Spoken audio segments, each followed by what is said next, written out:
ఈ ఆధునిక యుగంలో అణుబాంబుల అవసరం ఉందా? అభివృద్ధిని కాదని విధ్వంసంపై అడుగులు వేస్తారా? ప్రపంచమంతా ఇప్పుడు నో న్యూక్లియర్ అనే స్లోగన్ రీసౌండ్ చేస్తుంది. ఈ మధ్య భారత్ పాకిస్తాన్ మధ్య సైనిక చర్యలు జరిగినప్పుడు అణుబాంబు వేయడానికైనా వెనకాడమంటూ పాక్ కారుకూతలు కూసింది. ఇక చీటికి మాటికి న్యూక్లియర్ అంటూ బ్లాక్ మెయిల్ కు దిగింది. పిచ్చోడి చేతిలో రాయి, పాకిస్తాన్ చేతిలో అణుబాంబు ఎంతో ప్రమాదమోనని ప్రపంచ దేశాలు భయాందోళన వ్యక్తం చేశాయి. అందుకే పాకిస్తాన్ అణ్వాయుధాలను అంతర్జాతీయ అణుశక్తి సంస్థ పర్యవేక్షణలో ఉంచాలని భారత్ గట్టిగా డిమాండ్ చేస్తుంది. అసలు పాకిస్తాన్ చేతిలో న్యూక్లియర్ బాంబులు భద్రమేనా అని రక్షణ శాఖ మంత్రి రాజ్నాథ్ సింగ్ అనుమానాన్ని వ్యక్తం చేశారు. పాక్ అణుబాంబులు IAEA పర్యవేక్షణలో ఉంటేనే ప్రపంచ దేశాలకు మంచిదని హెచ్చరిస్తున్నారు. ఇక పాకిస్తాన్ అణ్వాయుధాలపై MIM అధినేత ఓవైసీ కూడా అభ్యంతరాన్ని వ్యక్తం చేశారు. పాక్ అణ్వాయుధాలపై IAEA అబ్జర్వేషన్ ఉండాలంటూ డిమాండ్ చేశారు. అణుబాంబులు ఉన్న దేశాలు గతంలో తమ శత్రు దేశాలను ఇలానే భయపెట్టాయి. 2022లో రష్యా యుక్రెయిన్ సంక్షోభంలో రష్యా విదేశాంగ మంత్రి సెర్గీ లావ్రోవ్ కూడా మూడో ప్రపంచ యుద్ధం అణ్వాయుధాలతోనే జరిగితే విధ్వంసకరమైనగా ఉంటుందంటూ హెచ్చరించారు. అంటే రష్యా యుక్రెయిన్ను కావాలని భయపెట్టినట్లు అర్థం చేసుకోవచ్చు. ఉత్తర కొరియా వంటి దేశాలు ఇప్పటికీ అణు పరీక్షలు నిర్వహిస్తున్నాయని ప్రచారం కూడా జరుగుతోంది. అయితే చరిత్రలో జరిగిన ప్రపంచ యుద్ధాలు ఏం మిగిల్చాయి? నెత్తిటి మరకలు తప్ప. 2 ప్రపంచ యుద్ధాల్లో తెగిన ఖంటాలెన్నో, రాలిన ప్రాణాలు మరెన్నో. ఆ పాపం ఎవరిదైనా ఎన్నో దేశాలు నాశనమయ్యాయి. 1945లో జపాన్లోని హిరోషిమా, నాగసాకిలపై అమెరికా జరిపిన అణుదాడులు లక్షలాది మంది ఊరు తీసుకున్నాయి. కానీ ఈ ఆధునిక సమాజం ఇప్పుడు యుద్ధం కాదు, శాంతిని కోరుకుంటున్నాయి. చంపడం కాదు, బతికించడం నేర్చుకుంటున్నాయి. మళ్ళీ ఒక్క అణుబాంబు పేరినా ఆ నష్టాన్ని ఏ దేశం భరించలేదు. అణుబాంబులను ప్రయోగిస్తే రేడియో ధార్మిక కాలుష్యాన్ని కలిగిస్తాయి. భూమి, నీరు, జీవ వైవిధ్యాన్ని తీవ్రంగా దెబ్బతీస్తాయి. అందుకే అణ్వాయుధాలపై అంతర్జాతీయ స్థాయిలో అబ్జర్వేషన్ ఉండాలనే డిమాండ్ ఇప్పుడు ప్రపంచవ్యాప్తంగా వినిపిస్తుంది.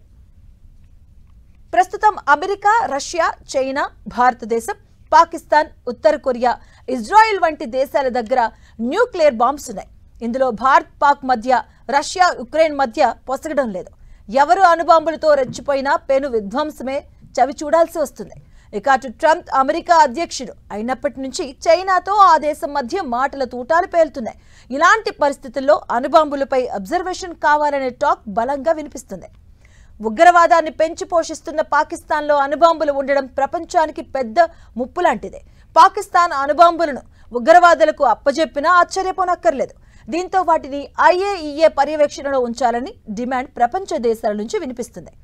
1970లో అణువ్యాప్తి నిరోధక ఒప్పందం అమలులోకి వచ్చింది. ఈ ఒప్పందం అణ్వాయుధాల వ్యాప్తిని అరికట్టడానికి రూపొందించబడింది. అయితే భారతదేశం, పాకిస్తాన్, ఇజ్రాయెల్ వంటి దేశాలు ఈ ఒప్పందంలో సంతకం చేయలేదు. 2020లో 50 దేశాలు UN అణు ఆయుధ నిషేధ ఒప్పందానికి ఆమోదం తెలిపాయి. దీంతో అణ్వాయుధాలు చట్టవిరుద్ధంగా పరిగణించబడుతూ ఉన్నాయి. NPTలోని లేని దేశాలు అణు నిరాయుధీకరణ చర్చల్లో పాల్గొనాల్సిన అవసరం ఉంది. ఇక అణ్వాయుధాలపై అంతర్జాతీయ పరిశీలన ఉండాలనే డిమాండ్ ప్రపంచ భద్రతకు కీలకమైనది. IAEA, NPT, UN వంటి సంస్థలు ఈ దిశగా పనిచేస్తున్నప్పటికీ రాజకీయ ఉద్రిక్తతలు, సాంకేతిక సవాళ్లు, అణు సామర్థ్యం కలిగిన దేశాల మధ్య ఉద్రిక్తతల మధ్య ఈ ప్రక్రియను సంక్లిష్టంగా మారుతుంది. భారతదేశం వంటి దేశాలు ఈ డిమాండ్ను బలంగా వినిపిస్తున్నప్పటికీ దీనికి అన్ని దేశాల సహకారం, పారదర్శకత, బలమైన అంతర్జాతీయ చట్టాల అమలు అవసరం.